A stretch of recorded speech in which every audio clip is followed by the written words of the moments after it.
Былтыр февраль айында Бишкекте Эльмира Жамангараева, иниси Куат Жолдошбек уулу жана күйөөсү Максат Иманалиев аттуу 3 жаран адам өлтүрүүгө шектелип камакка алынган. Эльмира Жамангараева Свердлов райондук ички иштер бөлүмүнүн кызматкерлери аларды мыйзамсыз камап кеткенин, иниси менен күйөөсүнө күнөөнү күчтөп мойналтырганын айтып даттанып келет.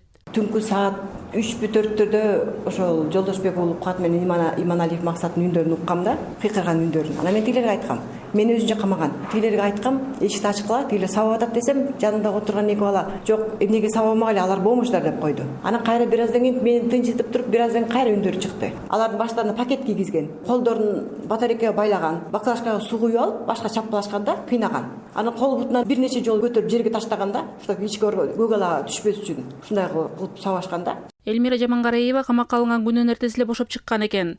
Иниси Куат Жолдошбек уулу 1,5 жылдан бери тергөө абагында мыйзамсыз отурганына жана сот ишти далели жок карап жатканына нааразы болуп 29 августтан бери оозун тигип отурат.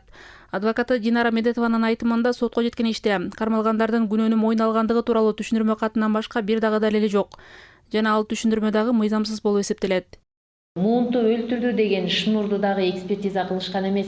Биз муну фальсификация доказательства деп айтып келатабыз. Укук коргоо органдары түшүнүк кат алыш керек дегенчи бул мыйзамда жок нерсе да. Булар каяктан алып ошо түшүнүк каттарды алып жыйнап атышат, мен түшүнбөйм. Булар кыйнайт, сабайт, түшүнүк кат алат дагы анан сотко алып барып берип атат. А сот ошол күнөөсүн мойнуна алгандыгы боюнча гана бир дагы далилсиз чечимдер чыгып атат. Биздин өлкөдөгү кыйноолордун күчөшүнө мына ушул мыйзамсыз, эч бир далилсиз кабыл алынган соттун чечимдери жол берип атат. Кыргыз Республикасынын конституциясында бул норма бекитилген. Эч ким өзүнүн күнөөсүн мойнуна алгандыгы боюнча соттолушу мүмкүн эмес. Бирок ошого карабай күнөөсүн мойнуна алдырып коюп чечимдер чыгып атат. Мамлекеттик айыптоочулар сот процессинде Куат Жолдошбек уулун 16, ал эми Максат Иманалиевди 5 жылга эркинен ажыратууну сурап жатат.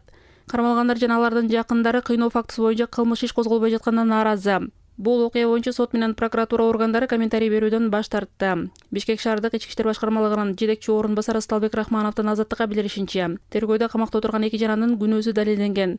Оперативдүү кызматкерлер кылмышка шектүүлөрдү ошол киши колдуу болгон аялдын телефону аркылуу аныкташкан жана аны муунткан же илинбоодо колдун издери калган. Өлгөн кишинин соту телефону, чалган телефондору, анан бөлөк дагы далилдик немелердин баары менен отпечатка сочетательдик баары менен ушум сотко өткөрүлүп берген да бул.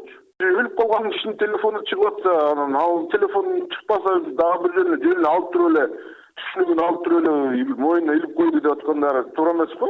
Телефонду сатып алган киши таанып атат, мына могулардан алып алгам деп. Ошонун тергөө амалдарын жүргүзүп туруп эле сотко жөнөтүлгөн экен иш. Ал арада кыйноолорго каршы улуттук борбор бул окуяга байланыштуу башкы прокуратурага арыз менен кайрылганы маалым болду.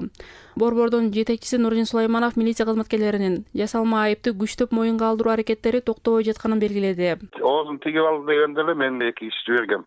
Өзүнө жолукту, Куат азыр айтып эле кыйноого учурагам деп, мойнума алдыргам деп эле кыйнап элечи. Эми биз өз мандатыбызга ылайык, жанагы тергөө иштерине кийлеше албайбыз. Кыйноо боюнча бул биздин жумуш. Генеральный прокуратура заявлениясын тиркеп, биздин атыбыздан ошо кайрылуу кетет. Милиция кызматкерлери деген результатка салып атат. Жетекчилиги сурайт, мисалы, канча кылмыш иш ачтың, тиги бул деп результат да бул көбүнчөсү.